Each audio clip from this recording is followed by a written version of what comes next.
Hare Krishna, everyone. Today we are in the fourth chapter. A lot of knowledge, jnana, we will learn today. So are you all ready? Hare Krishna. Hare Krishna. Yeah, so today, fourth chapter, we are going to start Jnana Yoga. So before we start our journey and continue that, let's start with Mangalacharanam. Hare Krishna, just 1 second.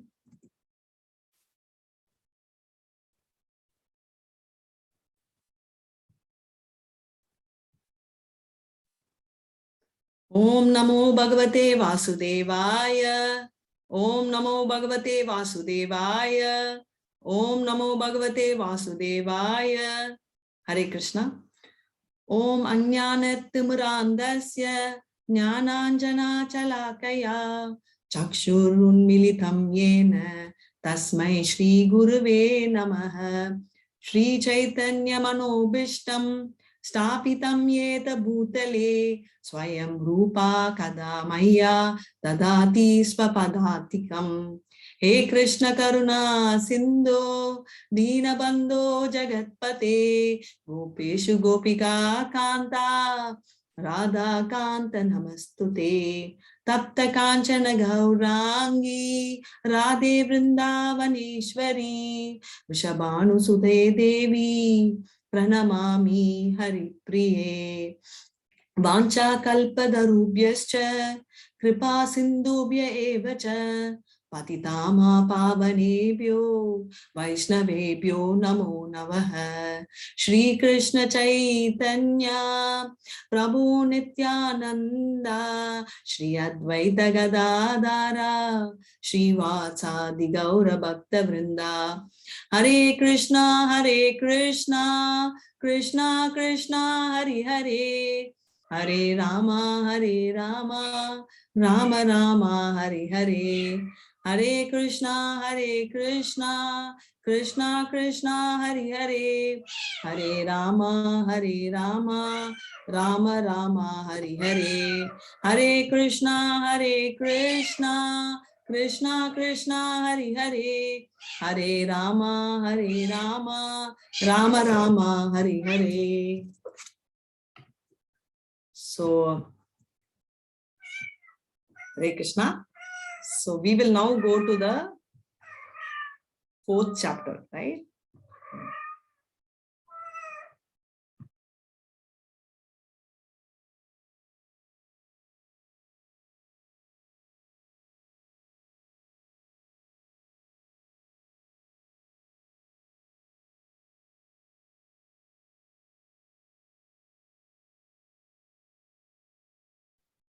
Hare Krishna. So today what are we going to talk about? We are going to talk about what is called the Jnana Yoga. So Jnana means knowledge, right? So the entire Bhagavad Gita is Jnana, but it's basically a combination of everything. As I said, Bhakti is what is the ultimate destination, and Jnana is a part of Bhakti, right? So we don't have to separately learn Jnana, but let's see what is there in this chapter. And every chapter, evolves with a particular question. So let's see what Krishna has in store and what Arjuna is there for questioning, right? Arjuna is always in the mood of questioning. So let's see what Arjuna is actually talking about. Hare Krishna. Before that, let's have a quick recap of chapter 3. Why did chapter 3 evolve in the first place? Because in chapter 2, Krishna was actually telling you, right? So what was he telling? So let's start with the fact that Krishna was completely confused. Krishna was actually trying to solve the confusion of Arjuna, but Arjuna was thoroughly, clear that he will not fight, right? So he was trying to see every option and every loophole to go and land up in a situation where he will not fight. So what happened when Krishna was talking about Buddhi Yoga, which actually means Bhakti Yoga, but Arjuna misunderstood that as, Buddhi Yoga means intelligence, and intelligence means he has to retire, because according to him, war is a fruitive activity. Yesterday we had one of our devotees also asking, right? What is the level? Is there a limit for enjoyment? Is there, a particular line, right? Same way, Arjuna also is very confused, like at the moment, and he's asking, is there the only limit is, giving up, right? So since war is beneficial and he is going to get the benefits. But Krishna conscience is not about whether you get the benefit or not. You will definitely get the benefit because Krishna is what you're trying to please. Let me just give you a small example. When you want to serve, the king, you will also enjoy the luxury of the palace and a lot of other things, right? Same way, when you want to serve Krishna, the rest of the things are all byproducts. So they all come in place.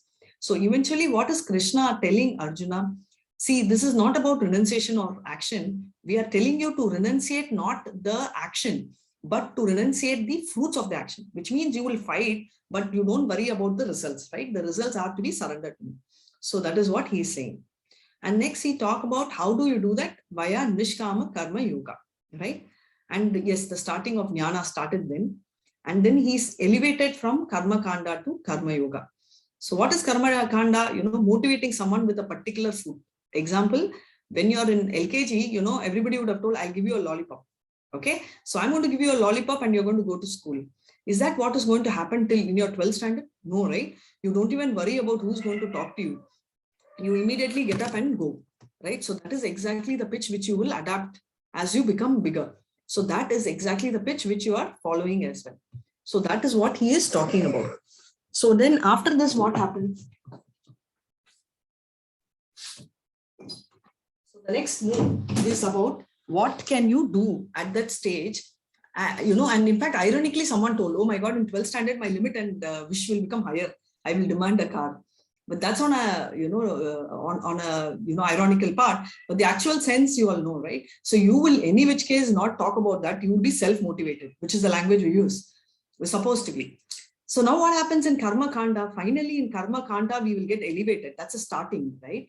Below that is the animal propensity. We already saw, we talking about eating, sleeping, meeting. That's all we'll do. But, your focus will move to Karma Yoga, which means that you will follow a lot of, duty. And by focusing on your duty, you get purified and therefore you will automatically reach Krishna. How? We will see that in chapter 4 in detail. And then we also saw Janaka Maharaj, who will be leading by an example. And Krishna himself, was leading by an example.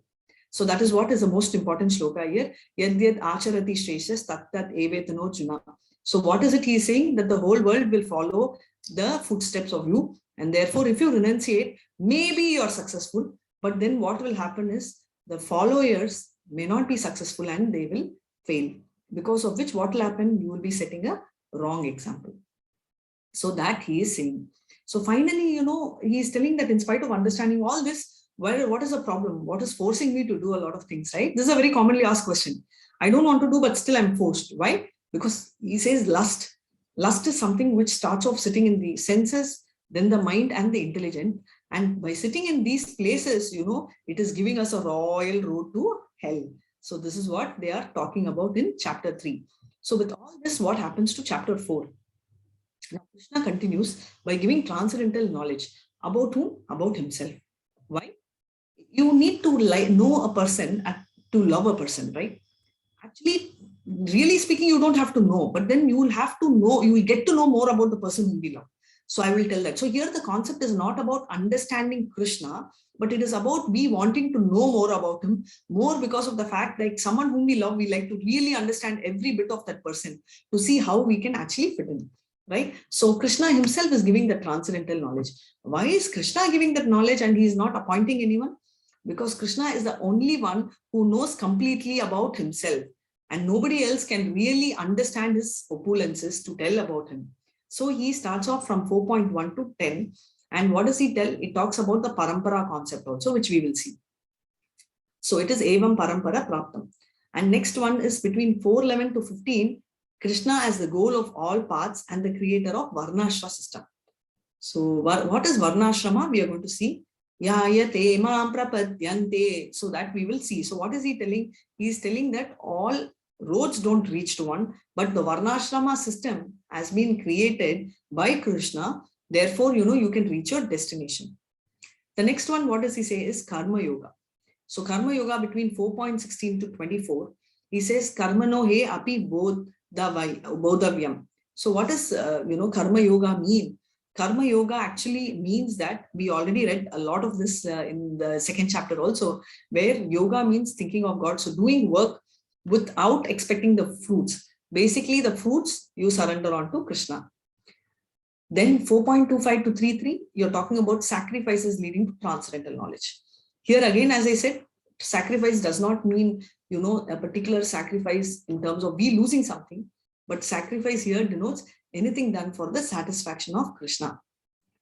That's why it says Jnana Yajna Parantapa. So of all the sacrifices, which is the biggest or the best is what is going to come. And finally, we will be doing what's called the summary of transcendental knowledge, which is between 34 to 42. Tadvidhi Pranipatena, which means they are going to talk about following a guru. So let's see what is he trying to tell, right? So which is the biggest book for transcendental knowledge, right? We all know, right? So it's Bhagavad Gita. Bhagavad Gita summarizes everything which is not there in the other holy books as well. This is my personal experience because I've read, and where I could not find answers there, I could find answers here. Hare Krishna.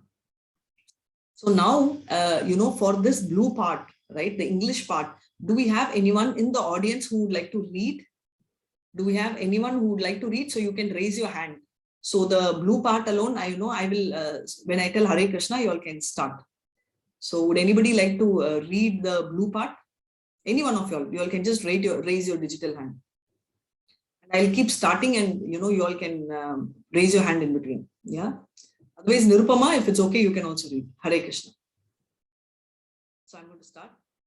Shri Bhagavan Uvacha. So this is about the history of, Bhagavad Gita. Thank you, Sachin. So let me unmute your. I will make you a co-host so it's easier for you to unmute. Is that fine? Yeah. Hare Krishna. So he's talking about the history of Bhagavad Gita. So what is the speciality of Bhagavad Gita? Now, what Bhagavad Gita is, when was it spoken? So we all know Bhagavad Gita was spoken 5,000 years back. There's no rocket science, right? So let's hear from, from Krishna, what is he talking about, right? So we will start the history of Hare Krishna. Shri Bhagavan Uvacha Imam Vivasvate Yogam Bhuktavana Avyayam Vivasvan Manave Praha Manu Kave Bravi. Hare Krishna. Hare Krishna Mataji.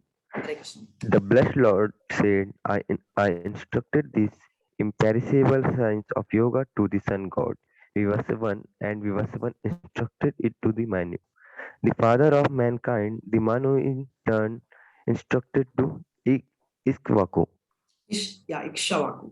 Thank you so much. Very nice. Just keep your mic a little away from, all the earphones, little away. Okay, sure. Otherwise, it's perfect. Thank you so much. Hare Krishna. So what is he telling? Yeah, he is now starting some history which is unknown, right? Unknown to all of us, because this was first time when I read this, oh my God, it was like all new. So he's telling, Krishna is telling, that's why it says Shri Bhagavan Uvacha. So he's telling, I instructed this imperishable science of yoga, right? To the sun god. Okay, now sun god, oh my God, where is this going, right? So sun god, Vivasvan. Hare, we know only sun god's name is Surya Dev, right? Where is this Vivasvan? So which you all have to know is, sun god is a position. Like if I tell President of India or Prime Minister, does it mean Mr. Modi? Yes. Now we are talking about Prime Minister means Modi. But was it the same 5 years back, and will that be the same few years later? Yes, no. Yeah, thank you. No, right? So basically, what does it mean? Prime Minister is a post. It's a position. Same way, sun god is a position. And all this Brahma is a position. So therefore, it keeps changing as time comes. Hence, what happens is the sun god, Vivasvan, very clearly was whom the name of the sun god is Vivasvan, and Krishna spoke to him first. And Vivasvan instructed this to Manu, right? Manu is the father of mankind. You all would have been familiar, the English version, Adam and Eve, right? So, the Adam, that is the Manu version, actually. So many of them asked what is the equivalent. So just for that I said, but we use the word Manu only. So we'll go ahead. And in turn, Manu, in fact, instructed this to Ikshvaku, right? So this is like typically a four leaps, right? Krishna is telling the Vivasvan is instructing to Manu. The Manu is in turn instructing to Ikshvaku, right? So this is what it is. So this is what it is, right? So it's going to so many levels. So how did all this happen? Can you see how Bhagavad Gita is moving? So beautifully it is moving, right? So who is Ikshvaku? Ikshvaku was the first king. So we will see a little about it too, right? So Hare Krishna. Evam parampara praptam imam rajashayo viduhu sakalena mahata yogo nashta parantapa. Hare Krishna.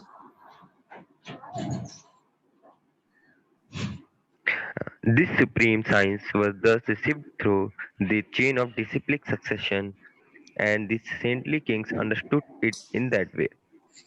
But income of the time of succession was broken, and therefore the science as it is appears to be lost. Okay, now this is one confusion. So if Krishna had already spoken so many years back, then why is he talking again 5,000 years ago? Again to Arjuna. So 5,000 years again he's telling for our sake. But why? When it was already spoken, right? So he says this particular supreme science, right? It's such a great science. It was through a disciplinic succession, right? So this was, from one person to another, like it followed a particular succession. But what happened during the course of time, all the chain itself got lost, right? This is the biggest thing, right? So this is going on from 1, 2, 3, 4, and finally what happened at the fourth level, the chain broke. And therefore, the science got lost somewhere, right? So because this got lost, so what happened is what we are going to see. Before we get into the next thing, so let's see how this parampara is establishing now. So now Krishna spoke to what do you mean by bona fide? So there are 4 levels Krishna currently are talking about, right? There is something called Brahma Sampradaya. It is very important for us to understand because we are actually following that Sampradaya. And through Brahma, Madhavacharya is the lead person. And through him, who are all coming. So basically from Brahma, that is Krishna told Brahma, from Brahma, it moved to Narada. From Narada, it went on. And even Madhavacharya, Chaitanya Mahaprabhu are all coming in this line of discipline succession.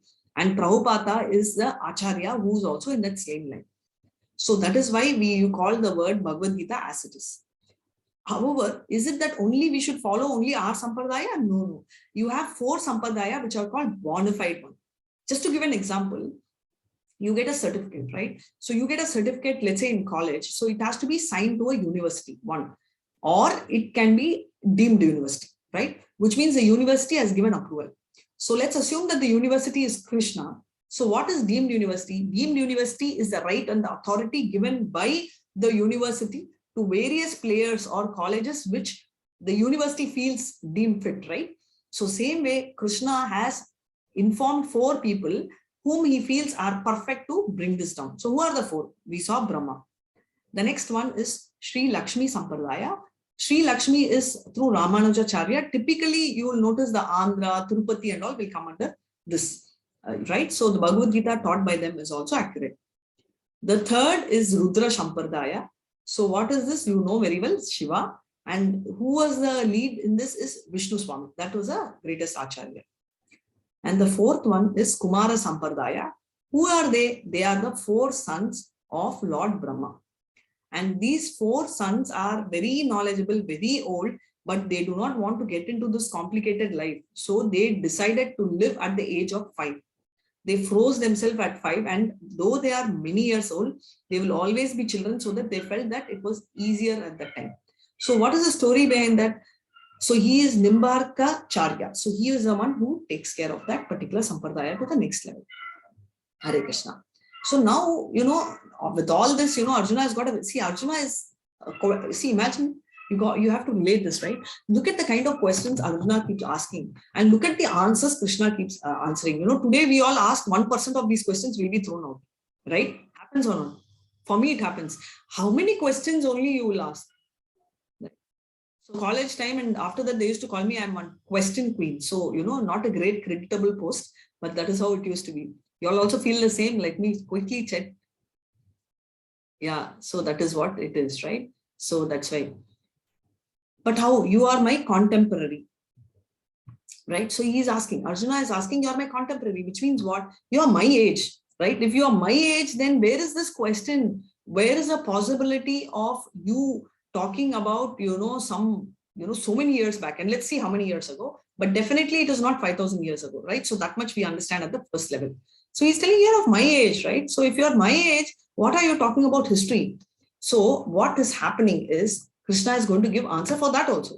So what is he trying to tell? So he is talking about few things, of which one you will know very well, Kali Yuga. What is Kali Yuga? The Yuga we are in, right? So Kali Yuga is 4,32,000 years, right? So Kali Yuga, approximately about 5,000 years is over. Because when Krishna left, that is when Kali Yuga started. So Krishna left, the place 5,000 years ago, though he appeared in Dwarpa Yuga. So if you reduce 5,000 years from 4,32,000, you have 4,27,000 years, right? So for everyone who says in 2 years and 3 years, the earth will die and it will get lost. Yes, it's dying. That's a different story. But another 4,27,000 years is there in Kali Yuga, right? So now let's move on to the next, or rather the previous Yuga, when Krishna was appeared. So that is Dwarpa Yuga. So in Dwarpa Yuga, it will be double that of Kali Yuga. See, 4.32 into 2 is what? 8.64, right?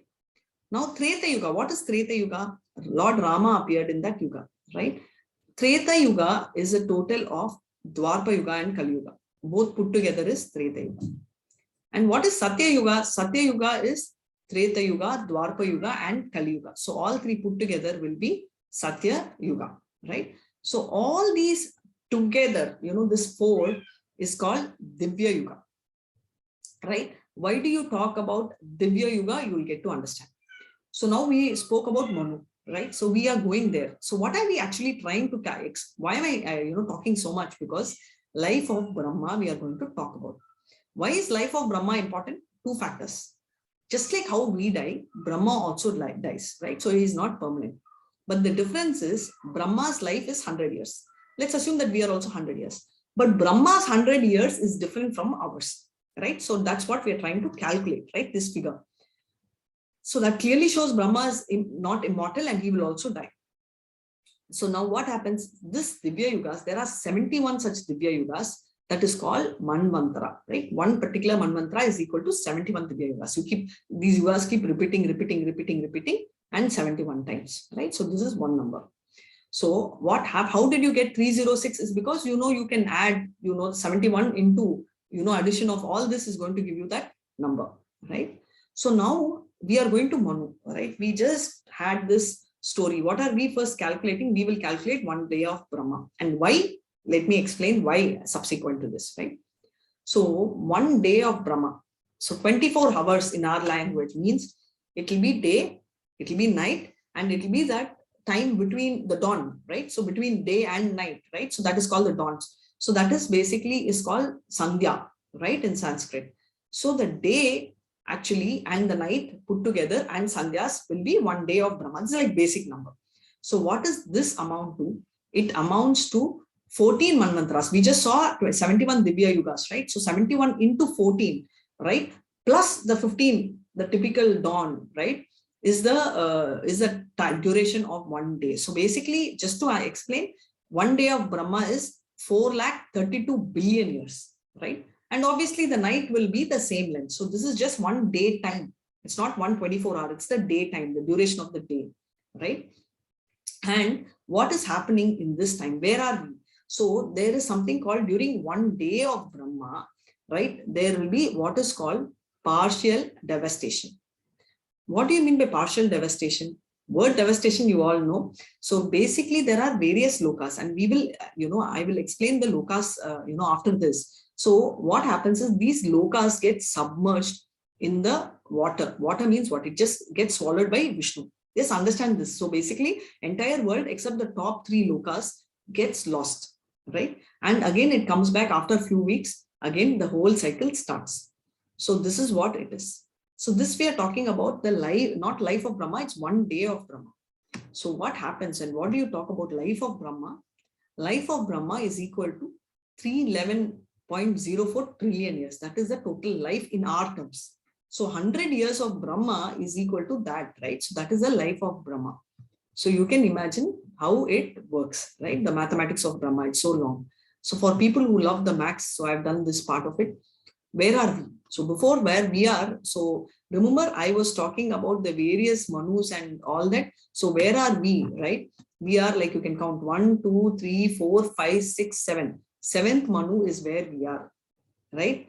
So what is the name of this Manu? Do you remember? We just read in the first 2 shlokas we read about this.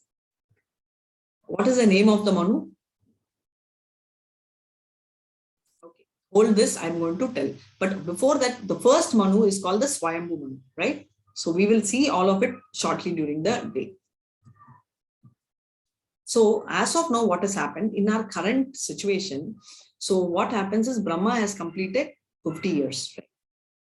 So Brahma has completed 50 years means we already read, 4.32 lakh, like 4.32 thousand, right? We already read into 10 into, so you get this calculation. So basically, just to give you a rough number, easier way of doing is we already read Brahma's entire 100 years is 311, right? So 50 years is approximately half of it. So divide by 2 will be 155, right? That's an approximate calculation. I already explained to you 6 Manus are over. We are at the 7th Manu. So this is the calculation of that.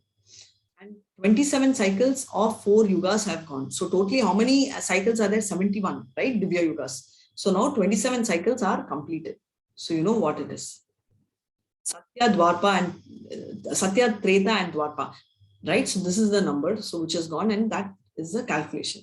So what has happened in Kali Yuga? How many years have lapsed? Remember, I told approximately 5,000 years have lapsed in Kali Yuga. So that is where we are coming. So exact number is 5117 years. I just thought I'll give you an approximation. So what is the life of Brahma? We just took this, right? So this particular years plus that point here, whatever is, we have arrived. Right? So this is a trillion years which has gone. So now this continues, right? We already saw a recap of the 27 cycles, which is there, 3 years, which gave that figure, and this which has passed. So what does it mean, right? The life of Manu we are calculating, right? So what life Manu has crossed? So life of Manu is right there on the top, 166, plus you add this and the, that 5117, you actually zero it down into a million number. So what has happened, accepting that before the birth of Manu, the Gita was spoken by the Lord to his disciple, right? So because he himself told, before Manu was born, Gita was spoken. So approximately this comes to what? This number comes to 120 million years, right? So it means that Bhagavad Gita was spoken 1.120 million years ago to Vivaswan. Who is Vivaswan? You remember the first line? We spoke about Vivaswan. Yeah, I love the answer, so many. Who's Vivaswan? Vivaswan is none but the sun god, right? So Vivaswan is the sun god, and initially spoke to Vivaswan. So that is what it is all about. Hare Krishna.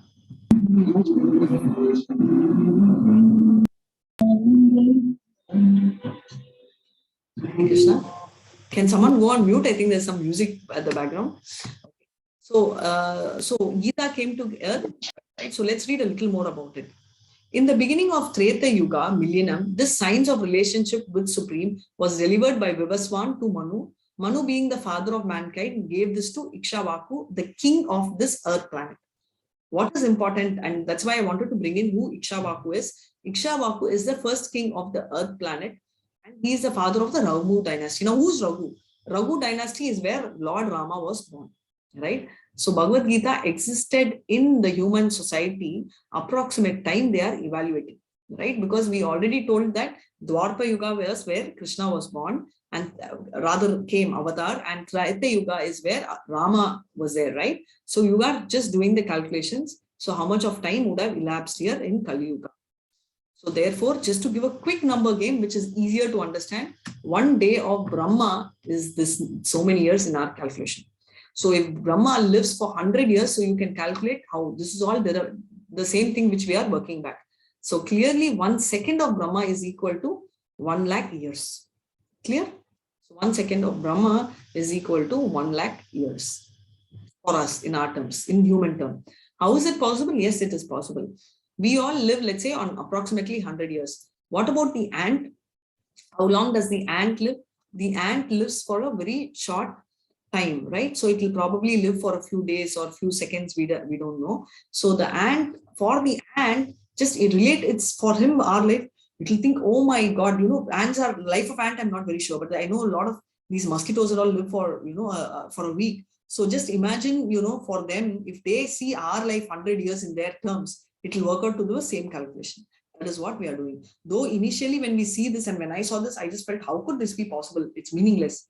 But when you try and relate this, this is what it is. So now how Arjuna appears. So for someone who had this doubt, right, Krishna is an avatar, this is going to answer, right? So before I start this, on the right, you can see the picture. This is, please type while we are reading this. The chat is open. You're going to tell me who are those two, right? The gentleman and the lady. Who are they is what you're going to type. Hare Krishna. Ajo api san avyayatma bhutanam ishwaropi san prakritim sham adishtaya sambhavam yatma mayaya. Hare Krishna. Although I am unborn and my Transcendental. transcendental, okay, body never deteriorates, and although I am the lord of all sentient beings, I still appear in every millennium in my original transcendental. So meanwhile, let me see in chat what are Devaki and Vasudeva. I didn't expect this answer. I thought you all will fumble. Thank you so much, and thanks Neetu, thanks Anushri for this. Hare Krishna. So yes, so the two of them are, thanks Kunal. So this is Devaki and Vasudeva. So what is happening, right? Krishna is appearing, and when Krishna is appearing, he is actually not appearing in the form of Krishna. Narayana, the four-handed form, right? How he is in Vaikuntha is the one who is actually appearing. So immediately what happened is, Devaki is praying, telling that, please come in the two-handed form. Just imagine, we are all used to two-handed form. And if you come in a four-handed form, oh my God, it's very difficult, hard to accept, right? It's very devastating and we can't take this forward. So immediately he's saying, no, please come in the two-handed form. So what she does, okay. And Krishna, now is descending as it is. This is what it is said. I am unborn. So he's not born. And my transcendental body never deteriorates. It never goes down.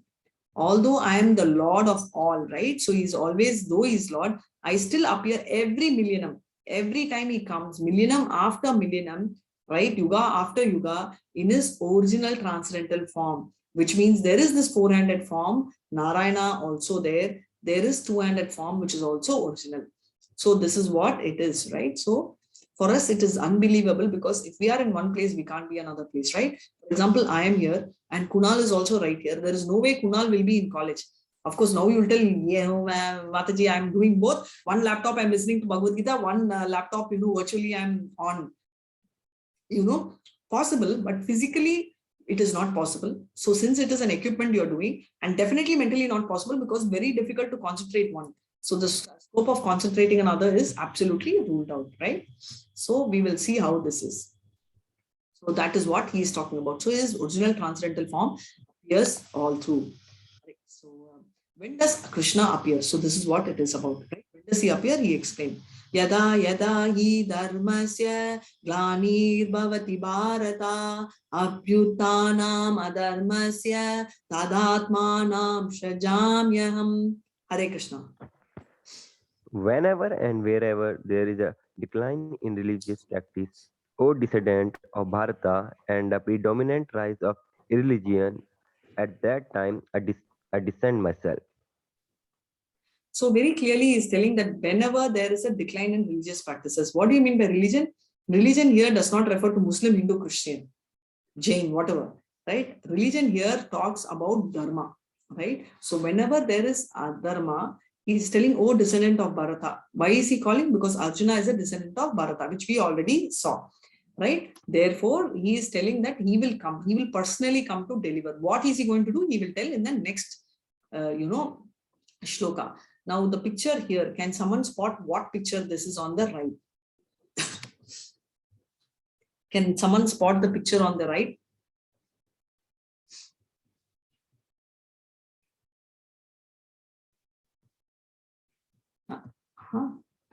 Hare Krishna. Yes, thank you. Yes, it is also Devaki and Vasudeva. So what is happening is actually when Krishna's, when they got married and there was an Asuriri, which you all know, told that Kamsa will be killed by the son, immediately, they can't, so he is trying to kill his own sister Devaki. And even though he liked, and he was actually rescuing, because it's a ritual, right? The brother goes along, the newly married couple. So he was a charioteer for them.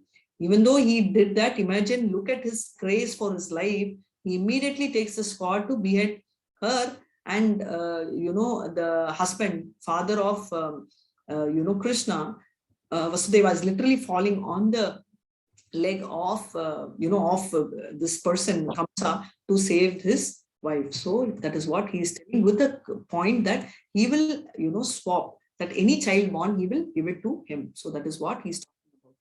Now we saw when he will appear, right, Krishna? So let's see why he will appear. Paritranaya sadhunam vinasaya cha dushkritam sadharma samstapanarthaya sambhavami yuge yuge. We will be very familiar with these two slokas, right? Because every time from TV background music. That's why I'm giving you the same met. Hare Krishna. Hare Krishna.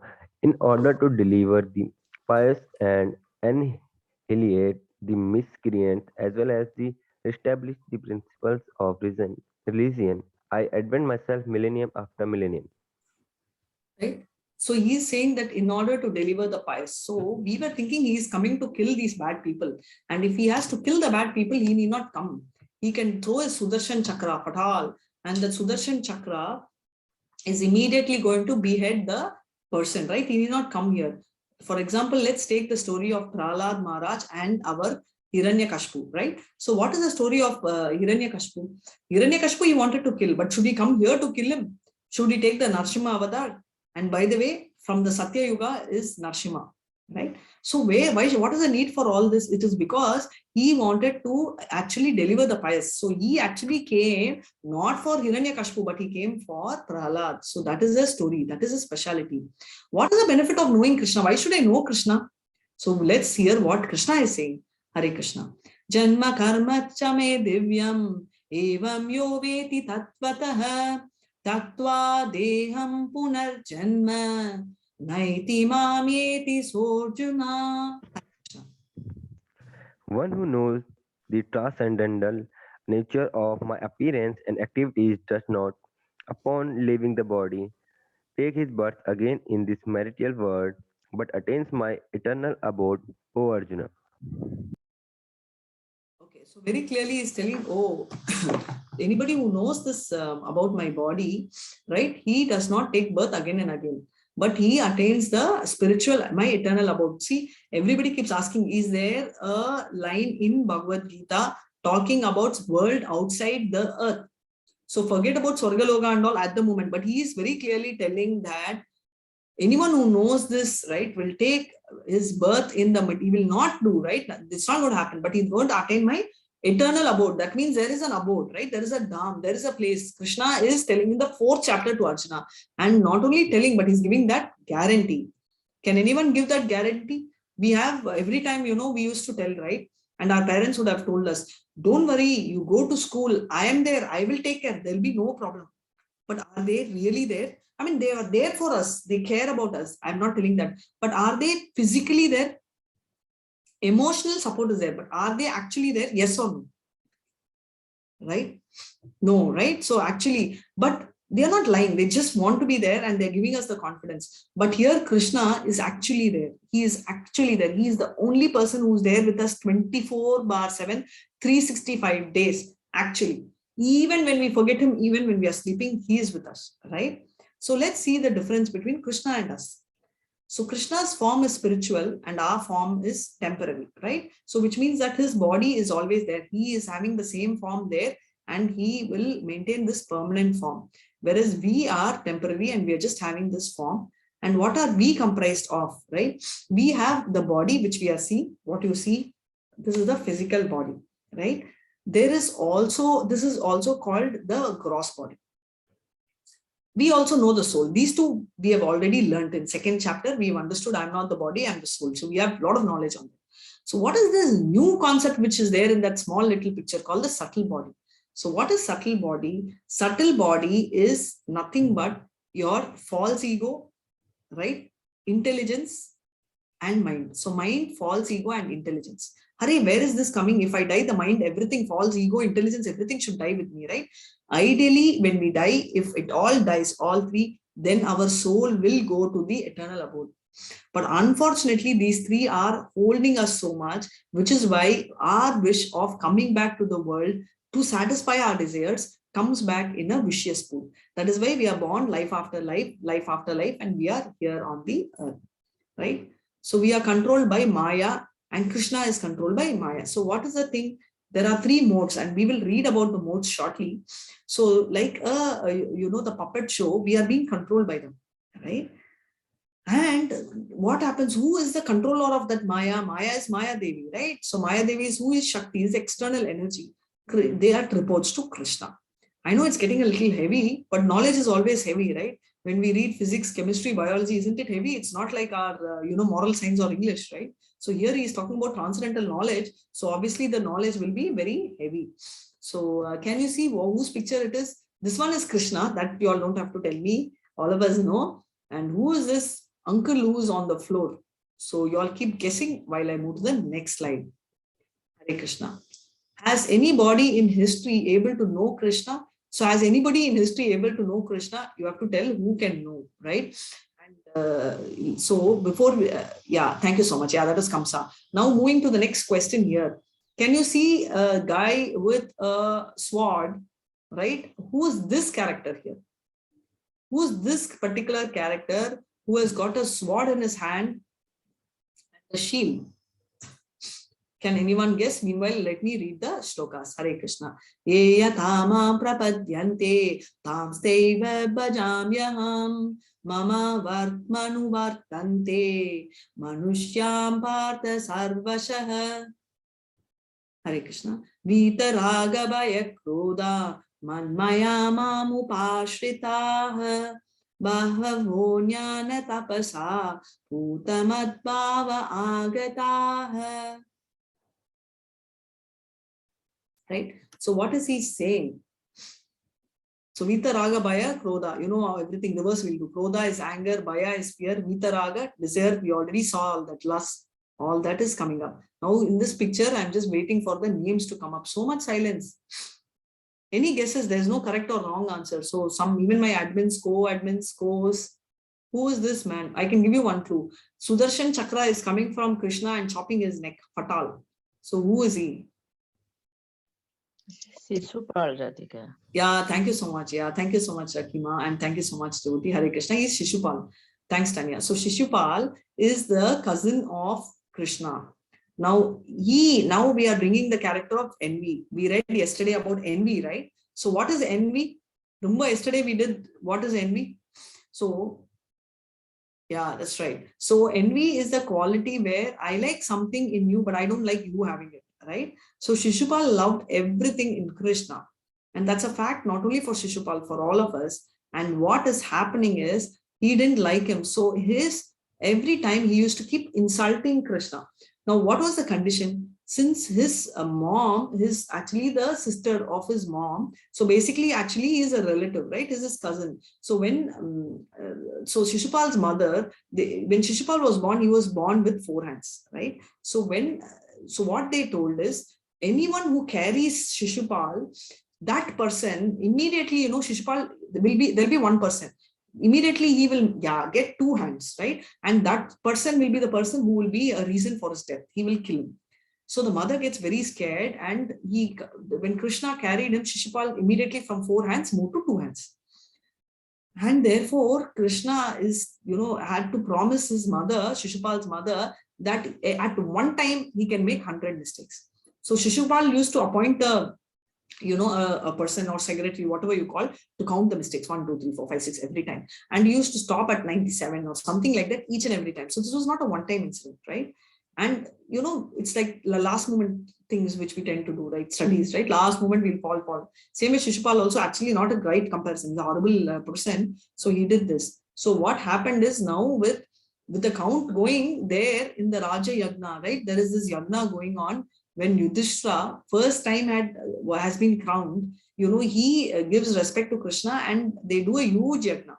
At that time, he creates a scene and makes this 100 mistakes, and he insults so much. He insults Krishna, tolerates, and the 100th time he kills him straight away. So therefore, he is done. He's over, and he merges. So this is what is the story of Shishupal, and this is a story. And why? Because of that jealous envy. What happens? Everything comes into him. Can you see? So in Shashupal's case, it is envy. In Kamsa's case, it is actually fear of his life. So there are two different aspects which rule them. So now, do you, both of them have thought of Krishna more than anybody, both Kamsa and Shishupal, right? Hare Krishna. Yeya tama prapadyante tam saiva bhajamyaham. Right? So what does it mean? All of them, as they surrender on to me, I reward accordingly. Right? So what he is telling is, Krishna rewards them according to the level of surrender. To the extent someone surrenders is what he is being given. Hare Krishna, you can read this. Being freed from attachment, fear, and anger, being fully absorbed in me and taking refuge in me, many persons in the past became purified by knowledge of me, and thus they all attained transcendental love for me. So very clearly is saying that being freed from attachment, fear, and anger, right? So once you get freed, we already saw that what happens is, and who takes many persons in the past will become purified because of knowledge, right? So that is what he's trying to tell. So all this you'll get free. So many anchorings we'll have, all that will be freed, right? This is actual freedom. So all those who take in me, right, he'll get purified and they will attain the love of me. So Krishna is telling. So how will he reward them? To the extent you surrender, which is a fact for us also, right? So what he's telling, extent to which you surrender. Can you see this picture where Balram is catching Krishna's leg? But there is also another picture there where Krishna is catching Balram's leg. So it is not one way. That is a beautiful relationship of Krishna where, you know, there is, even when you take Radharani, most of the time you'll notice that in all, not only movies and also in this, you know, in all the spiritual stories, you will hear the lady serving the meal, right? Whereas here, if you see in Krishna, you will see Krishna also doing the same. He will also take Radharani's dress and keep. He will also plait her hair. He will also feed her. So sweet, right? So that's a beautiful relationship of him. And not only that, even the cow, you see, the calf is actually, you know, at the feet of Krishna, and Krishna is showing so much of love back. So anything you do for Krishna, Krishna doesn't keep that. He will do multiple times. Even if it is a donation of 5 rupees, he does multiple times. So anything you do for him, right? So even food when you give, and I have one sweet lover here, right? Hare Krishna. So you give, you will know you will get to have more opportunities for sweets. This I have personally experienced, right? And trust me, you will start seeing. So don't try for that, but then eventually get that. Hare Krishna. Man in this world desire success in fruitive activities, and therefore they worship the demigods. Quickly, of course, man get results from fruitive work in this world. So there is no answer without a question. The question is not here, but what happens is Arjuna is asking, oh wow, okay, so anyone who surrenders to you, you're going to reward them. Great, Krishna. Then tell me why people go to Devatas. See, you're anyway going to reward, then why do people go, right? This is a confusion. If Krishna is going to do everything, and then why? So he's telling men in this world, they want, you know, success, right? So we need money, we need everything, right? We need results. So what he's telling, they go to demigod because demigods will give quick results. Example, Kamsa, right? Kamsa went to whom? Kamsa went and prayed. Yeah, Ravana. Kamsa went and prayed whom? You have to tell me, what about Kamsa? If you don't know Kamsa, then Ravana, I will tell you. Ravana came and prayed whom? All of you know, Shiva. And Brahma, who paid Brahma? Yeah, that's right, Hiranyakashipu. So these two were quickly praying. Why? Because they wanted quick results. What power? With that, what they did, they misused, right? So all this was happening. Whereas let's introduce a character of Dhruva, and I will tell you the story sometime tomorrow. But a character like Dhruva prayed Krishna, and what happened to him? He got what he wanted and more. You know, you have the star called the Dhruva Nakshatra. And remind me tomorrow, I'm going to tell you the story of Dhruva. And what was the specialty of him? He got what he did, but then he gets purified. So that is the point. So Krishna is like our parents, right? They don't, like, sometimes we are so much impressed with our uncles and neighbors because they'll give us whatever it is there. Even when we have throat pain and fever, they'll give us ice cream, and also we love them, right? Yes or no? I always used to love my uncles more because they used to do so many things. But my dad had so much restriction. He will clearly tell, and he was a doctor. So since he's a doctor, he used to tell, don't take from platform, don't eat. And I have loved that. I would love, you know, if you could sneak and buy something from the platform. I would love something, you know, if I could, take from the small shop. Have you all felt anytime that? and restricted, don't do this kind of a feeling. And one day when you go with your uncle or your neighbors for dad gives you something brought from that roadside, that bhaji bonda, whatever you call it, those tiny chocolates, that orange mithai and all that. Okay, so all that used to be my all-time favorite. So what happens eventually is our parents restrict us, but they actually are concerned. So they take care of the other things. You have fever, don't eat this, don't eat. But unfortunately or unfortunately, we don't like this restriction. And we are always envying the quick results. I mean, right now I want, doesn't matter. Fever was yesterday, not today I'll eat. Right? So that is what is talking about this particular shloka. And so those people run to demigods. Hare Krishna. So let's this. Chatur vyarnyam maya shrishtam gunakarva vibhagashaha tasya kartaram api mam vidyat kartaram avyayam. Hare Krishna. According to the three modes of material nature and the work ascribed to them, the four divisions of human society were created by me. And although I am the creator of the system, you should know that I am yet non-doer, being unchangeable. Okay, so very clearly he's telling three modes. Now, what are the three modes? And I'm going to introduce this. There are three modes called: one, mode of goodness; second, the mode of passion; and third one is called the mode of ignorance. We are going to read in detail. For now, just understand the names. These three modes are constantly in us, right? Sometimes goodness will dominate, sometimes passion will dominate, and sometimes ignorance will dominate. So the four divisions of human society, we read what's called the varnashram, right? Varna are the jobs, tasks. What are they based on? It is not based on whether you're in the upper class or lower class, or whether you're a Harijan, the way they are talking about. These are tasks given based on what you fit in, based on what you can do. Example, four divisions, right? You all will know: Brahmana, Kshatriya, Vaishya, and the Sudra. Why? Because a Brahmana will be very knowledgeable in Veda, but he won't be capable. Some of them are, but not by nature. He will be able to take a sword and fight. Right? Whereas a Kshatriya is someone who wouldn't mind giving his life to save someone. So the qualities, you can't say one is greater than the other, but each of them had a unique USP which can be done by them. So based on their task, job, they were categorized. That is called Varna. And why is this shloka coming up? Because Arjuna doesn't leave. He will tell Krishna, Krishna, Krishna, oh my God, if they go to demigod, then how will they come?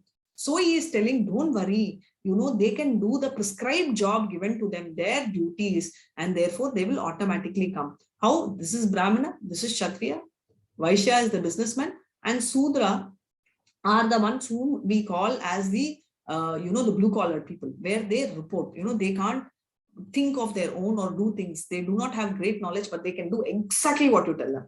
So they are the Sudras. So that is what he is talking about, the four classification. There are some more classifications below this, but they are not spoken because you're supposed to fall in one of the four. So this is what he is talking about, the Varna. Ashrama, I will explain now shortly. But what he is telling is, anyone follows this Varna Ashrama will actually automatically become, will get rescued by me. Right? He says, even though I am in the as Paramatma, even though if I am there, I am not the doer.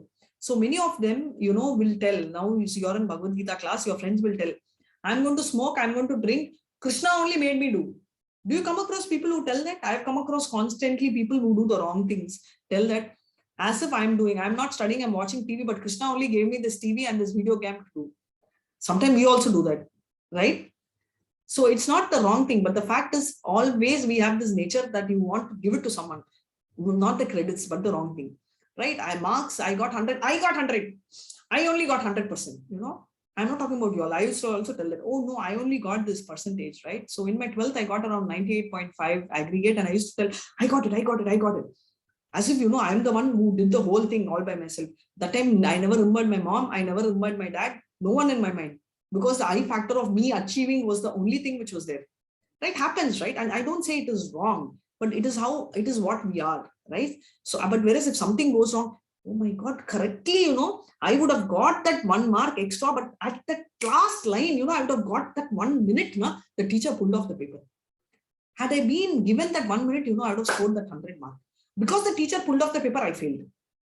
Happens, right? Yes or no? Have you heard this? Have you experienced this? Does it sound like school? Are you all angry with me? Nobody is replying in the chat. Except Mihir, who's put us a smiley face. Yeah, okay. Thank you so much. Hare Krishna. I'm just talking about reflections in my life. I assume that we will all be mirroring. Okay. So let's see what he's saying. Hare Krishna. Namam karmani lippanti name karma palesh praha iti mam yo abhijanati karma birna sadbadyate. Hare Krishna. There is no work that affects me, nor do I aspire for the fruits of action. One who understands this truth about me always also does not become entangled in the fruitive reaction of work. So very clearly he is telling that there is no work that affects me. There is nothing on this earth that is going to affect me. And, I am no way affected by the fruits, right? Automatically. So whoever understands this, for example, so can you guess who's this picture, first picture? Can anyone guess who is in the first picture?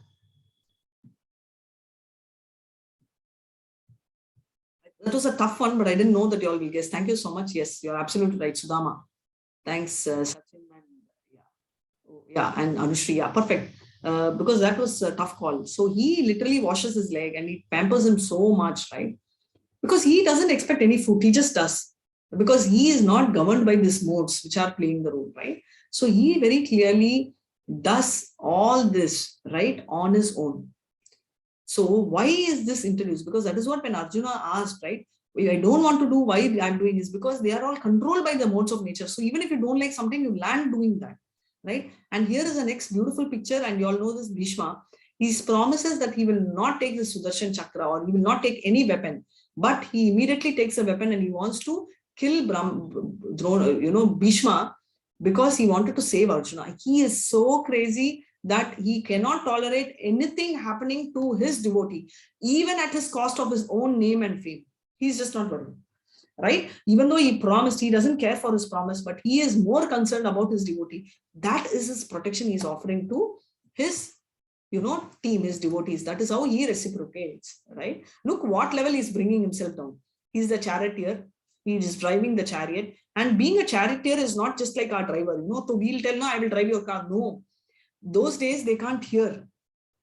The noise used to be so loud. So they used to wear pointed shoe. You know why? Because with the pointed shoe, that was the only way when the driver is there, right, who's driving, the person in the chariot used to actually, put the leg on them, telling that, if it's on the right, they'll put it on the right and left means. So literally the person, they won't kick the person, of course, not the thing, but that's how they used to tell the direction because we never had these headphones, right? And they can't be shouting, hey, Krishna, right? Doesn't work. So immediately, this is how they used to be. So the job of a charioteer is not as simple as we think, right? So that was the kind of role which Krishna had taken. So when you know inside, you will get to understand. So what are their modes, right? So let's move on this. Hare Krishna. Karma no happy bodhavyam cha vikarmanah akarmanasya bodhavyam kahana karma no gatihi. Hare Krishna. The intricacies of action are very hard to understand. Therefore, one should know properly what action is, what forbidden action is, and what inaction is. So very clearly, we have understood what action. Action is only karma. What you do is action. So that is what we read yesterday. What is forbidden action? Yesterday I told what you should not do, right? Vikarma explained this yesterday also in detail. What you should not do. You can't be sleeping for 14 hours. One day it's fine, but every day, all right? So then you will get a suitable body, right? Based on what you desire. So typically that is called forbidden action. So someone asked me, what is sin? A sin means forbidden action. And what is forbidden action? Anything not mentioned in the Vedas, anything which is not a karma comes under that. And what is inaction? Inaction can be properly understood as not acting. That is also a nice way of inaction only, like how Arjuna is telling, I will not do anything. I will not get papam or punya. Because if you do a pious activity, you go to Swargalok. If you do a forbidden action, which is vikarma, you will go to Narakalok, the hell, sorry. So what is it which will break us from, because irrespective of both, you will come back into the cycle of birth and death, right? That is, you will be born as an animal, but still you are in this world. You will come back, even if you are born as a demigod, you will still have death. You've seen Brahma also has death. Therefore, what is it you should do? Is you have to go into inaction, which means not that it is inertia. It's not about not doing anything. It's about what? It is about what you should actually follow. So this is what is going to answer your question. A devotee was asking, right? What is Vikarma? Vikarma, don't follow Vedas. Risk of being degraded to lower species, not appreciated by saintly people. They defeat the purpose of life, right? They follow the Vedas, the poets, right? So these are the things which are taken care. And what is the thing Jnanis do? Right? We talk about Vikarmis, we talk about Karmis, and who are Jnanis? They are coming into the platform of knowledge. Right? So we will get more into this term. Akarma, who's Akarmi? We are confused with this new term Akarmis, right? Akarmis are those who do not come under the cycle of birth and death, and their example is Narada, right? Narada is someone who is constantly outside the reach of this. Yeah, so this one we already saw about Chaturvidya. So let's go to this one. So what is the last division which we are talking about? Hare Krishna. Tad vidhi pranipatena pariprashnena sevaya upadakshena. One second. Upadakshanti te jnanam jnaninas tattva darshinah. Hare Krishna. Just try to learn the truth by approaching a spiritual master, inquire from his submissively and render service unto him. The self-realized soul can impart knowledge unto you because he has seen the truth. So very clearly is telling that you can, you should learn the truth from your spiritual master, Sevaya. So you should humbly, submissively render service to him, right? Why is he telling this? Arjuna is telling, oh my God, it's so complicated. You've told me. What about others? How will they know about all this? So he's telling that you can do it. You saw in third chapter, right? We also read that Acharati Shreshas, right? The great people are role models for leading to followers. So clearly you see Krishna and Balram also going to Gurukul school, and they don't need to do because they are already full of knowledge, but they are going so that they will learn from whom their spiritual master. He is this Muni, and you're going to type the name of the Muni of Krishna. Yes, that is right. Hare Krishna. So you're going to let me know who is the name. Oh, so nice. So anybody else who know? It is Sandipani Muni, right? So Sandipani is the guru of Krishna and Balram, and they went and quickly learned everything in 1 week's time. In fact, they don't even need 1 week, but they wanted to be close to some reality. So that is what it is saying. So what is he telling? Spiritual succession. That means you have to learn from the master. And you asked me what should be the mood? You have to be humbly doing it. So topics, what are the things we learned today? We learned about transcendental knowledge about Krishna, 4.1 to 10. Krishna as the goal of all paths and the creator of Varnashra system. Then what is that we did? And Karma Yoga, right? That is how we can do duty and put the fruits or hand over the fruits to Krishna. And then all these sacrifices leads to what? Transcendental knowledge. And where do we get this knowledge from? How do I learn all this? We will learn this from Krishna, right? So this brings us to the to the beginning of our transcendental knowledge journey. And we have learned so much today, right? Did we learn? Now let's keep the chat open. You can keep typing your questions and I will end this session, and please be on for the bridge, and that will be a short bridge today. Yeah. Hare Krishna, Krishna Krishna, Hare Hare, Hare Rama, Rama Rama, Hare Hare. Hare Krishna. So now I will move on to the bridge, and just give me 1 second.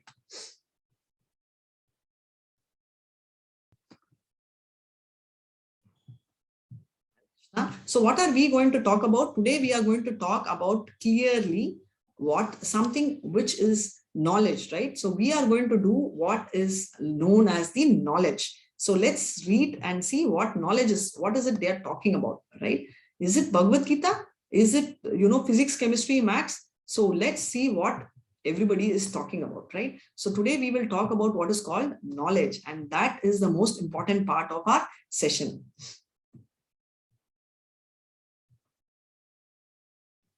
Gaining knowledge. So how do we gain knowledge is what we are going to read here.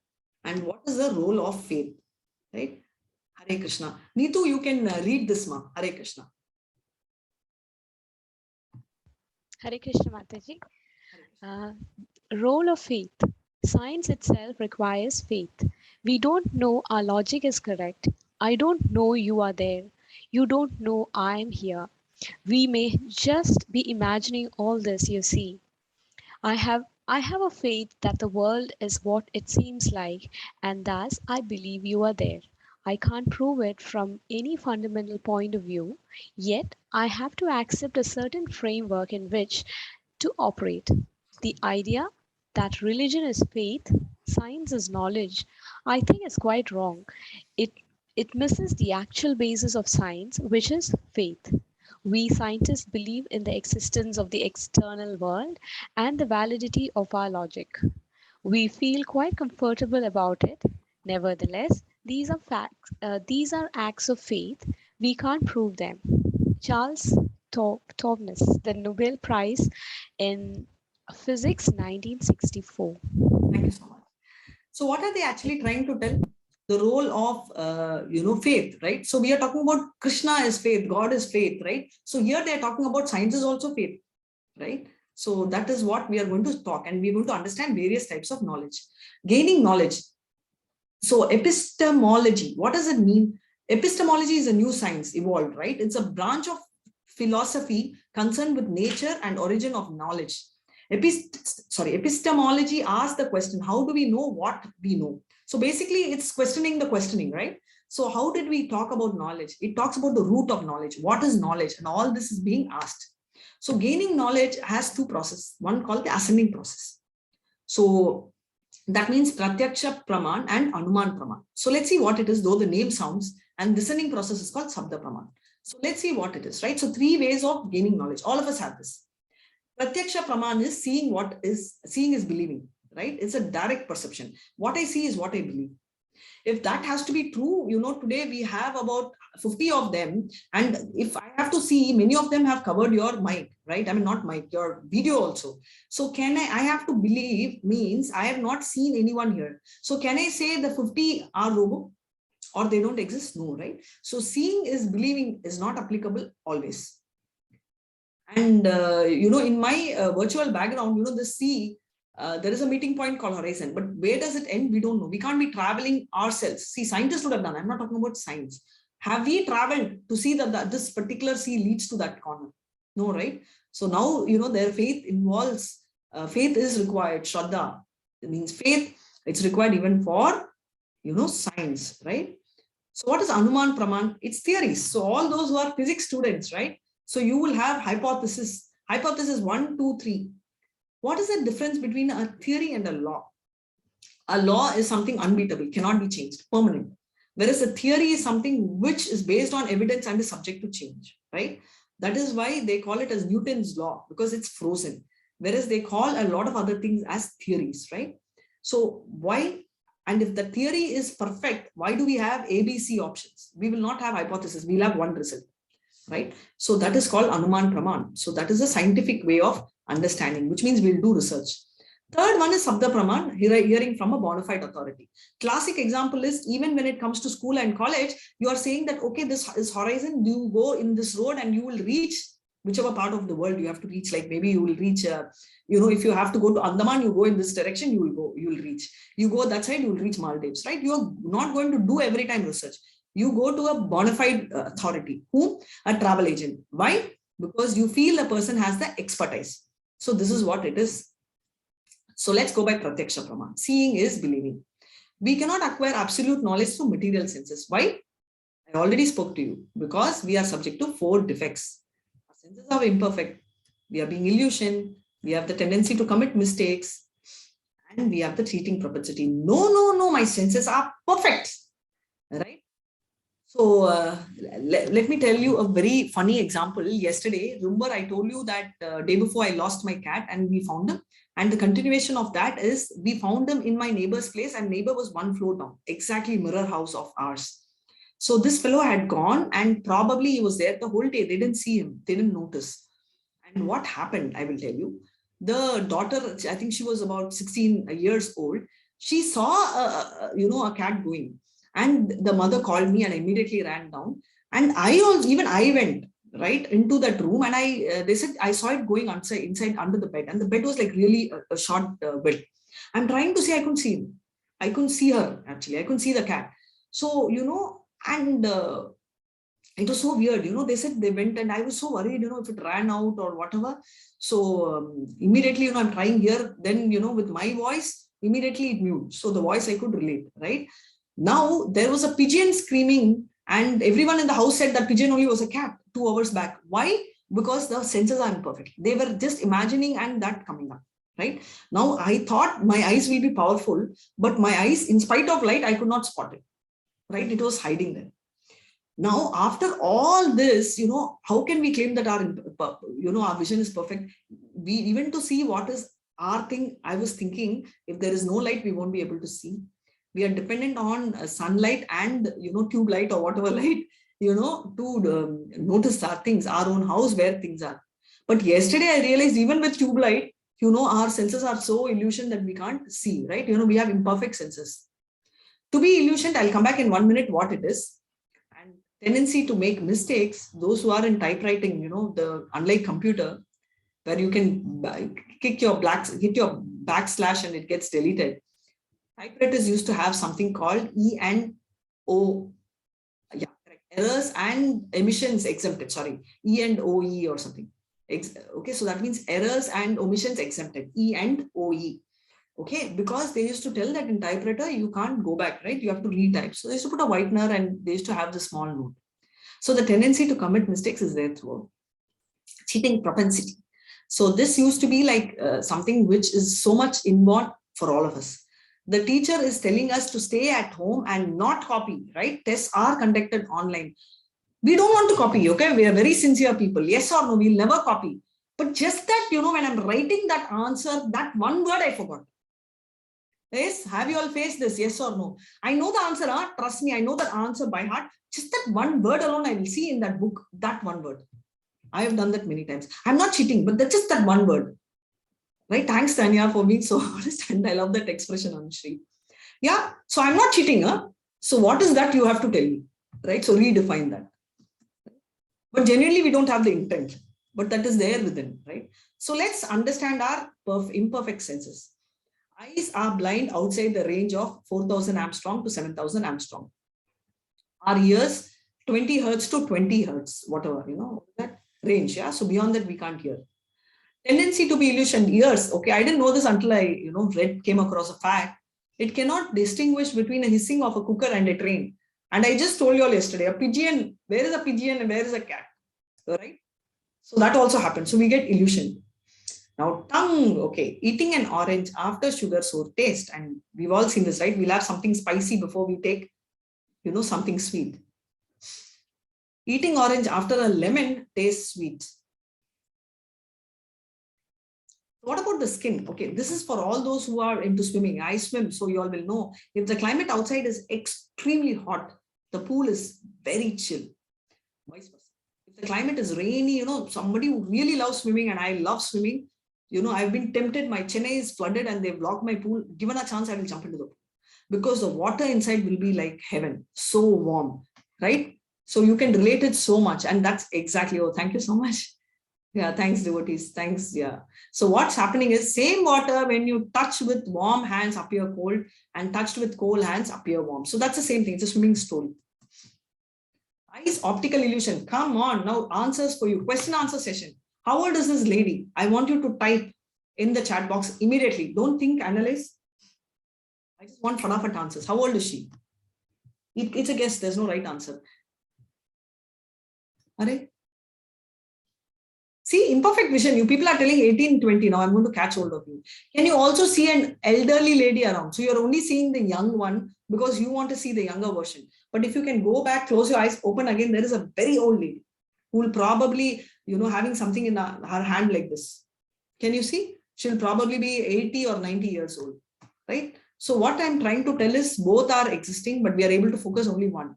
I'm glad you found it. In an adult batch, they found only the lady and they didn't see the young one. So this is one optical vision. So now just keep watching this picture.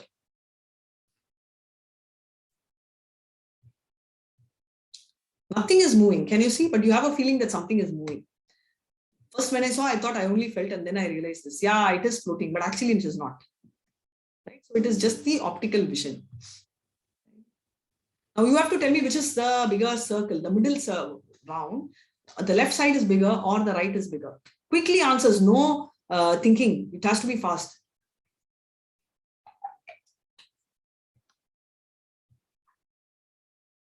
Right, left, I'm so happy. Left, okay, right. Hare, equal. Okay, Aryan, you're right. Right. Yeah, so this is called optical vision. The actual answer is what Aryan gave out, which is equal. But trust me, even I thought the way you all thought, it's because of the fact that the other things makes it smaller, right? So it's again an optical vision, but actually speaking, both are exactly the same. Now this is a sculpture, right? And what is it? Can you see two? It's also an optical vision sculpture. You see a man and an old man, and you also see an old man and a girl, two pictures. Do you see that? I'm going to give a second. Yeah, so this is an optical vision. So now this is a very beautiful optical vision. It will take a few seconds for you to catch. It is a mountain which gives a picture of a man lying down with a long beak and long nose and mouth, right? And another one is a mountain and you can know what it is. So these are all optical vision. These are things which we have experienced in person. If you remember, on any holiday, we will run and go and catch, right? To see these optical visions. One such optical vision is, moon also, right? Moon has an optical vision of a rabbit, and not just rabbit. Sometimes when you think of a person and look into the moon, right, you will see that image in the moon. Have you tried? I've tried it. Try it out if you have not tried. You will trust me. Stare at the moon for a few seconds, and in the moon, you will see your figure, whoever it is. Yeah. So how many legs elephant has? Now, don't tell me 4. I know you all know. But from this picture, how does it look? Just count the legs. 1, 2, 3, 4, 5. Just keep adding. How many legs the elephant has? Because, thank you. Thanks, Tanya. Thanks, Vishnu. 5. Thank you, Divya. That was honest answer. Yes, because I also saw 5 and someone saw 8. I don't know how, but anything more than 4 is the right answer. So you have to tell me if these lines are parallel or are they sloping.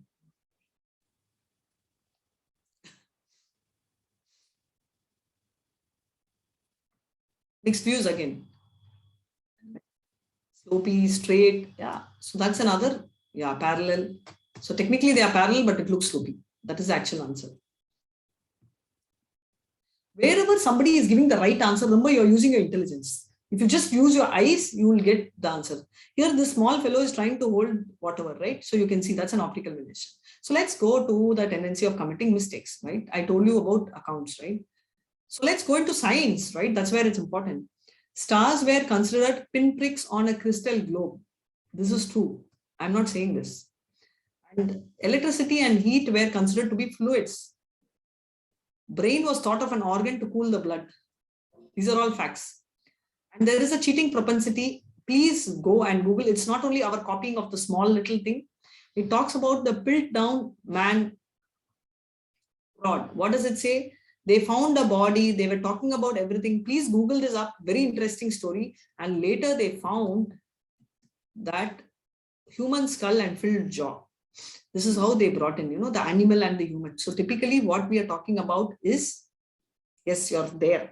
The fraud. What fraud? Just Google it up. You will know. Hare Krishna. Anuman Praman. Hypothesis on the knowledge acquired by direct perception. Right? This I told is reversed. Yes, it may be true, but you need to have a lot of time. Right? Do you have the time? As I said, can you go and check if this particular route is correct? Right? You go to your dad and ask, Dad, what route should I take? Now, do you have time to do research? You trust him, right? You trust him on the route. You tell him what route, because you feel he has the expertise in the route, right? You will trust a friend, right? So if, let's say you're here and, I'm going to come there, right? So, if I have to come, I don't know where Soham live, but wherever place you are and I'm coming there, I'm going to ask you, how is this place? I'm going to trust you because you have expertise in that. That is more intelligent rather than me doing research on my own, right? So that is Sabda Praman, the third one, which is hearing from bona fide authority. That is what we are doing now. We go to school, we go to college, we do everything, right? What do we do is we hear from a bona fide authority. Why? Because they will be able to give the exact view. Now the book is there, I will read on my own. Book is there now, physics, chemistry, maths. Why are we depending on the teachers to teach us? That is because we want them to teach us because they are experts in that, right? At least supposed to be. Okay. We inhabit a huge universe, right? So we are all from a universe, right? So let's talk about our college. Let's say it's in Karnataka. It is a small piece when you see Karnataka. But when you see India, that college, you can relate to your own college, is a very small portion. India, with a population of 1 billion, out of the many countries, you see a world map, India is very small. Right now, technical, I'm going into solar system. So now when you compare the Earth and the Venus, they are similar. Relativity, right? Theory of relativity. But when you are comparing it with Jupiter, you know, Earth is like a small tennis ball. When you compare it with the sun, Earth is a dot. Our solar system itself is a small part of this universe, right?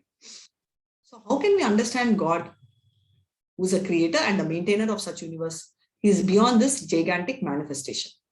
All the methods of acquiring knowledge can be broadly classified into two categories. So that's what it is saying. Inductive, trying to find the truth by one's own endeavor or speculation.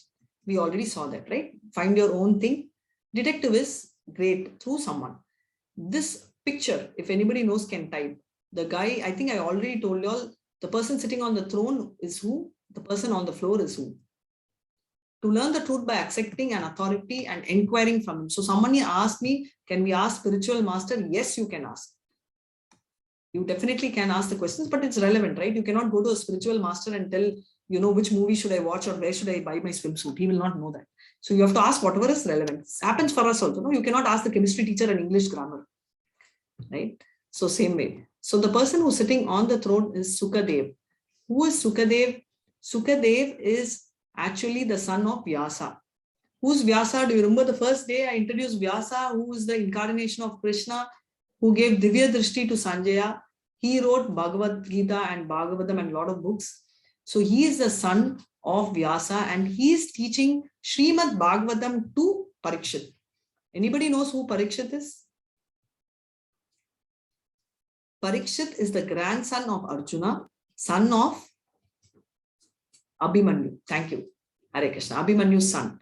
So he is learning this from Sukadev day and night because he comes to know that he's going to die in 7 days.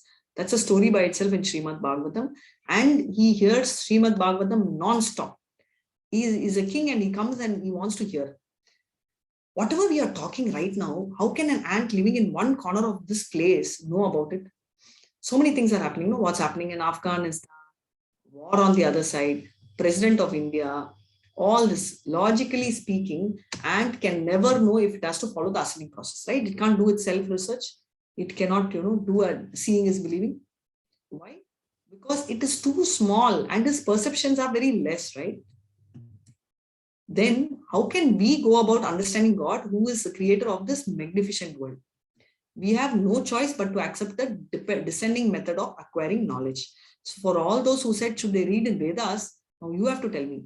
Accept an authority and learn the truth by inquiring submissively. So hearing from a bona fide authority is what Krishna is telling. So this principle is nothing but principle of Guru, Sadhu and Shastra. Right? Shastra means books. The scripture, how can I believe? We just read 4 defects and books are written by Krishna himself and they are free from defects. As it comes from the perfect source, Vedic knowledge is infallible. Proof. Some of them let's quickly go through. Bhugol means Earth has Saptadeep, was told earlier, so many years ago. 7 continents, which is proved later. Plants have life, initially refused, but now they agree. Human embryology, I have a beautiful video. We'll play this for you, right? So development of human embryo is embedded in this video, how the baby is formed and all that. CT scan came in action less than half a century, right? So that without that 5,000 years back, they very clearly told every organ by organ. If you like to know more, it comes in 3rd canto.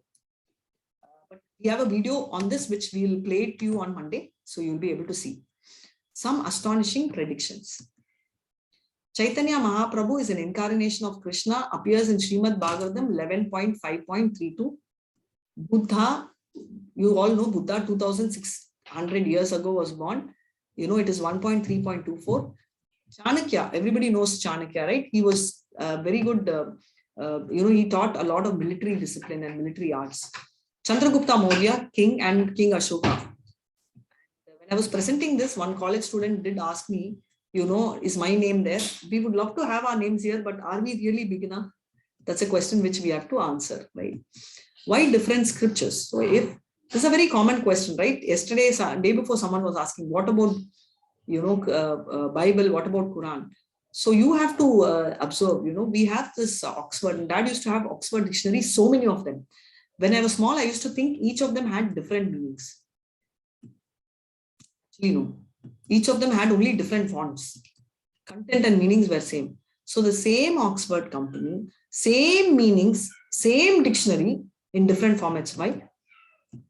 The essential is always the same. The contents is always the same. It's just presented in different ways for satisfying a lot of people. It's just for the understanding. It is meant for different audience, right? So basically, why different books, different Vedas? Because the audience are different. So to satisfy the different audience, this is given in different ways so that it will address all the audience. So what are the scriptures compared to, right? So this is how they are, right? So this is what I wanted to tell you all. Hare Krishna. So thank you so much. I hope you enjoyed the session about knowledge. Hare Krishna. So any other doubts now on the subject, please go ahead and you all can type in the chat. Hare Krishna, any doubts? Any doubts? I'm sure you will have doubts. Hare Krishna. What is the difference between Bhagavad Gita and Srimad Bhagavatam? Who is asking this? Let me see. Are they holy books same or different? Hanspal Aman. They are holy books, of course, but they are not the same. Bhagavad Gita is a 700 verse, right? This is the book. This is Bhagavad Gita, you all know, right? The book, which is written is basically the books of Krishna. These are the words told by Krishna. Bhagavad Gita talks about preachings of Krishna, by Krishna. Srimad Bhagavatam talks about Krishna and the devotees of Krishna. So Bhagavad Gita, Krishna has told how you should live, right? Srimad Bhagavatam has 18,000 verses and it talks about, and 12 cantos of, it's like huge Srimad Bhagavatam. And what do they talk about is Srimad Bhagavatam talks clearly about how these devotees were able to follow the preachings of Bhagavad Gita and what happened to their lives. Srimad Bhagavatam, Bhagavad Gita is directly philosophy. Srimad Bhagavatam is more like a story. So you have lovely stories in Srimad Bhagavatam. I showed you all yesterday Veda base, day before. Please go there. You have books for free. You can read them. Whenever you have time, they are very good books. Every time we will tell in school and college, right? If you don't see this shop, you're something missing in life. If you don't watch this movie, you miss. But trust me, if you do not read Srimad Bhagavatam in your life, at least once, you're really missing out on something. That's a word which I can tell you all, and I felt it. Hare Krishna. Yes, Divya, we have class. This is an 18 days continuous class, which does not hold for any reason. We will have daily. Hare Krishna. Manika Singh. How can we conquer self-doubt? Manika, you might have to unmute, because are you telling conquering yourself or conquering your self-doubt? Ma'am, self-doubt. Can you elaborate a little more? Ma'am, like if I have to do something, then there is a voice coming from inside, then that maybe you can't do that, or someone is trying to demotivate you and you're going with that person, that maybe you can't do that. So ma'am, how can we conquer that? Very beautiful, because you very clearly, beautifully told the voice coming in from you. Many people tell that this voice is your illusion or premonition. Not true. It is a mind, right? If your intelligence is speaking, it is great. But a mind is an amazing imitator. Huh? It will imitate you like intelligence. Hey, you want to study physics? Trust me, huh? Just 5 minutes, you need a break. Huh? Take the mobile. 5 minutes you play, the voice will tell, hey, forget it. Anyway, physics you'll fail. You're not going to pass. Right? Economics you're studying, my God, forget it. Yeah, economics is no way going to be helpful. Last moment is not useful. Just play in the mobile. 5 minutes, do for 1 hour. Right? The voice talks like this, right? Yes, ma'am. My voice also talks like that. Yeah, that's why I'm just trying to imitate it. So the point is, because this is not the voice of the intelligence, this is the voice of the mind. And definitely this is not the super soul. This is not Paramatma voice. But this mind can imitate so well. Why? Because mind is already in the control of Maya Devi. So how can we conquer the self-doubt is because currently we are all operating in the mind platform, which means we think body is bad, but mind is a hero, right? And we feel that mind is taken control of, but actually mind is controlling, right? So the way we can conquer is very simple, like your anger, everything. If you refocus your mind in Krishna consciousness, and when I tell Krishna consciousness, you already are in line, Manika. What you're doing is you're already come. Shravanam is the first step, which means you're hearing, right? Kirtanam is, hearing, chanting about Krishna. Where do you chant? We've started that also. If you see, first day we chanted 6 times, second time we chanted 12 times, and we go on chanting, right? So that way we are so we are in the process. So answer your question straight. You've already started your journey of conquering. But you'll tell me, no, I don't feel it. Everything you don't have to feel. You need to have time. You have to give it time. The purification has started. Give it some time and automatically it's taking care. That is a word I can give you. Is that fine? Thank you so much, ma'am. Yes, ma'am, there are two voices. One says that God and Guru is with me. I can do it. But the other voice is like, no, you can't. And other people are also like demotivating you. That is the thing which I need to I totally understand. Yes. See, if the Prime Minister is calling you over the phone, he's very powerful, right? So that is like Krishna. Now the Secretary of the Prime Minister is also very powerful. Do you agree? Yes, ma'am. Right? So because compared to you, both are powerful. Right? So to Yes. the Secretary, what is your only choice? You have to go through the Prime Minister, right? Because your power is not enough. You cannot tell the Secretary or just your Secretary only, no? Because we are less powerful than him. So what you will tell, you will have an access to the Prime Minister, you will call him and tell the Secretary is torturing him. Yes or no? Yes, ma'am. That's exactly what you have to do. So now you just have to pick up who is your Prime Minister. Your Prime Minister now is Krishna. So you're focusing on that, and therefore, Secretary will not have the guts now to go above, because Secretary reports to the President or Prime Minister. So he's not going to have any amount of guts to do. So the moment you enter this, what happens is the Maya, which is controlling you, right? So Krishna asked that question, right? Why I don't want to do, what is there? What are the sitting places of lust? What is doing it?